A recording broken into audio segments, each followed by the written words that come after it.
होळी हा सर्वांचा आवडता सण आहे। होळीच्या दिवशी होलिकेचं दहन केलं जातं। लाकूड पेटवून होलिका दहन करून हा सण साजरा केला जातो। मात्र होळी का साजरी केली जाते आणि होळी नेमकी कशी साजरी करावी, त्याचं पूजन कसं करावं, या वर्षीचा शुभ मुहूर्त काय, या संदर्भात माहिती आपण जाणून घेणार आहोत। त्यासाठी हा व्हिडिओ शेवटपर्यंत नक्की बघा। होलिका दहन पौर्णिमेच्या रात्री केलं जातं आणि दुसऱ्या दिवशी रंगपंचमी ही साजरी केली जाते। होलिका दहन हे वाईटावर चांगल्या विजयाचे प्रतीक मानले जाते।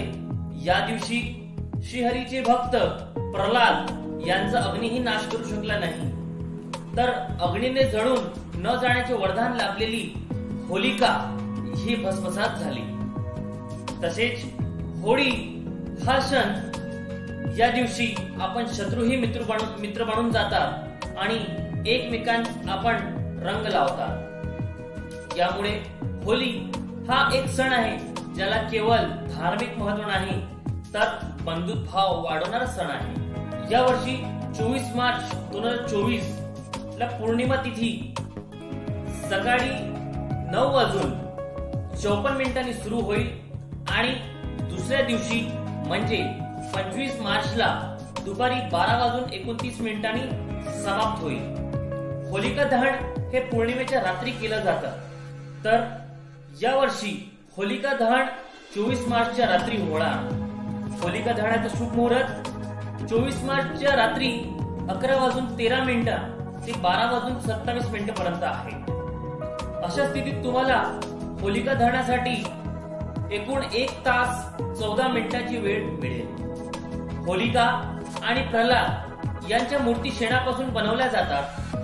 पूजेपूर्वी आंघोळ करा, नंतर उत्तर किंवा पूर्वेकडे तोंड करून होलिकेचं पूजा केलेली ठिकाण बसा।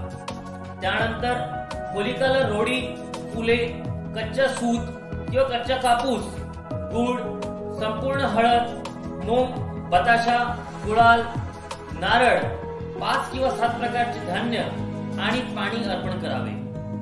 विधीनुसार पूजा केल्यानंतर मिठाई आणि फळेही अर्पण करा। यानंतर होलिकेभोवती 7 वेळा प्रदक्षिणा घाला आणि नंतर होलिका दहन करा। आज आपण जाणून घेणार आहोत की होलिका दहन आपण कशासाठी करतो।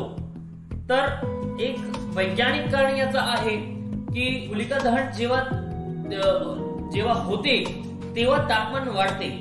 परंपरेचे पालन करून लोक अग्नीभोवती परिक्रमा करतात आणि अग्नीच्या उष्णतेमुळे शरीरातील जीवाणू नष्ट होतात आणि त्यामुळे त्यांचे जे शरीर आहे ते शुद्ध होतो।